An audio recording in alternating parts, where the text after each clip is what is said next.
Kikubor ka Batisi TV.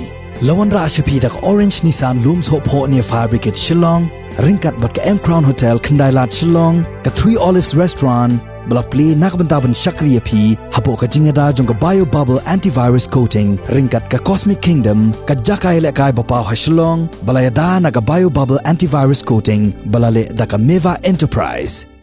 Semput Menteri Rangba jong ka Jylla ba Preston dan Song Loong ba ka Sorkar Jylla kan omla setiap mencem ya ke Kitkhlieh hak ke day bat ke Jinghiran Pisa jong ki Kitkhlieh Autonomous District Council jong ke Jylla kam tam hak ke day bat ke Jingbom pat siew ke Tulop jong kinong trei jong ke Jaintia bat ke Garu Hills Autonomous District Council habai keren bikila pasai kubor hak ke arpo atrep no pra arajar arpo ba Preston lai thu ru ba ke Sorkar Jylla dangshan kala dep pelat haduk saupsan klur lingba katnat District Council Affairs ya ke bahak Kabadai bansam syagi lightly ki Autonomous District Council ha bakin penut kam na kabenta ki kampen roy om na kabenta ban pelut ha basiu ya ketulop jang kinong trei kat bah kabadai bat ke jingbom yo tulop jang kinoi kai school SSA ba Preston lai tho bayak ni kam na kaliang jong menteri katnat puli puthi ula Jinghiran bani kran ba Ministry of Education jong ka Sorkar India.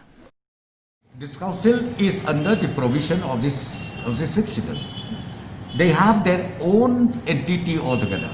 Whatever revenues we share, entitled by them, we are sharing between state government and the district council, all the district councils.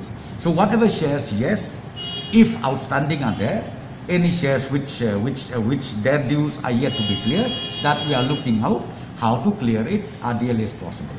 But if you say that state government should come out and bail out the crisis faced by the three district council, I think that is not the responsibility of the state government to do that. Because as I said to you, our duty is only to clear the outstanding dues which is adopted long time back on the basis of percentage of share. I think you have seen it. I think you already came out with your statement where we already released few amount of funds.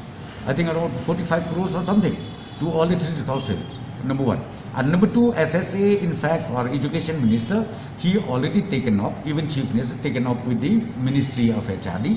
Because again, as I said to you, SSA funding is coming from the government of India. So right now we are yet to receive, but of course we will try our best to make sure that this issues is resolved.